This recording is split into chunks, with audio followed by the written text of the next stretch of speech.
Hey everyone, Matt Hand, the Chief Medical Officer for Square One Health, and it's time to get a little geeky, okay?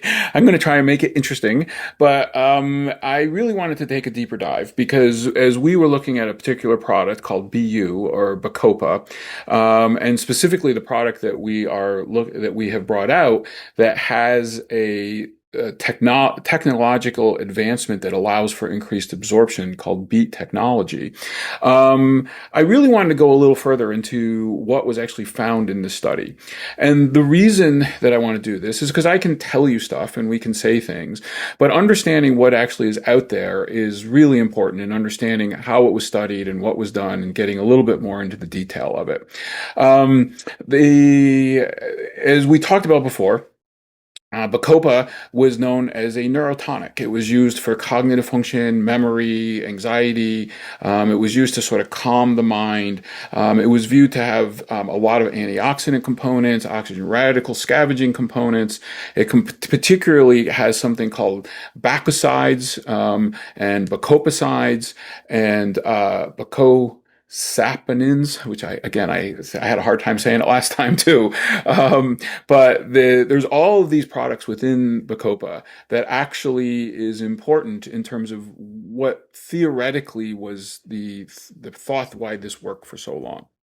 And as I mentioned, there's a number of animal models that have shown that there is benefits to this.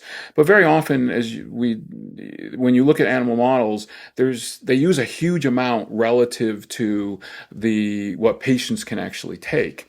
And getting it absorbed is really the critical component, and that's why this technology is so critical in terms of Bacopa being effective.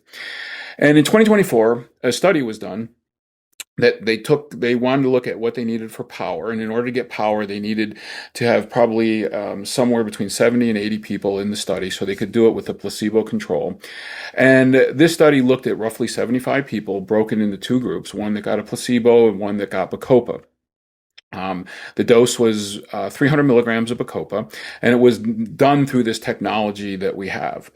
And what they did is they started looking at different criteria to look at memory, to look at cognitive function, to look at anxiety, and to look at sleep, which was actually an interesting one.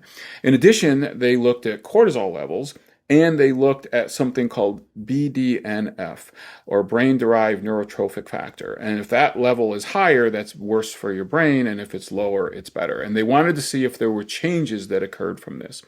So they used a number of different sort of standardized testing batteries. They used what's known as the Cryos cognitive battery, the Beck anxiety testing. They used the Pittsburgh sleep quality index to evaluate this. And they looked at a number of different components of this. They looked at cognitive skills. They looked at spatial cognitive skills. They looked at visual spatial skills. They looked at sleep. They looked at anxiety. And they measured this brain-derived neurotrophic factor and cortisol levels to see what came out to be statistically significant. Interestingly, in the study, they looked at things right away. So they said, well, let's see if we tested people after they took things and whether or not they saw some improvement. And then they said, okay, well, what happens at about a month, and then at another month, and then at about 80 some days. So this was done over about an 85-day window. And if you look at all the testing that they did, it turns out that across the board, they saw improvement. Now, sometimes they saw improvement right in the beginning. Sometimes they saw improvement, somebody would take the Bacopa and within a few hours, they might see some improvement. But more importantly, and I think this is really critical, because when you look at plants and plant-derived things, we don't always expect short-term changes. We actually look at long-term changes because the efficacy of these, at least if you talk to most herbalists and botanical people, it's not necessarily something that happens right away. It might, but it's really what happens long-term and its long-term impact. And what they found across the board was that almost everything came out to be statistically significant. The only one, and I'm looking at it right now, there was a sustained attention to response task that did not show statistical significance, but it did show that there was a trend in the positive way. But across the other parameters, they all improved. And interestingly, cortisol levels significantly lower than were in the placebo group. And the BDNF, the brain-derived neurotrophic factor, also significantly improved than in the control group. So this is great. I mean, this is to me this is very important. And I obviously we're going to see more studies coming out. We're going to see more of these things being looked at. But this is one where they actually took a product that had a dose or an amount, I guess I should say, that was takeable by a human. It wasn't this massive amount to try and overwhelm the system. It used a specific technology that allows for it to be absorbed better, and they showed statistical changes. These weren't just trends. The one thing that wasn't statistically significant, it still showed a trend, but all the other parameters showed statistical changes, including the blood tests that were done, which is really, really great.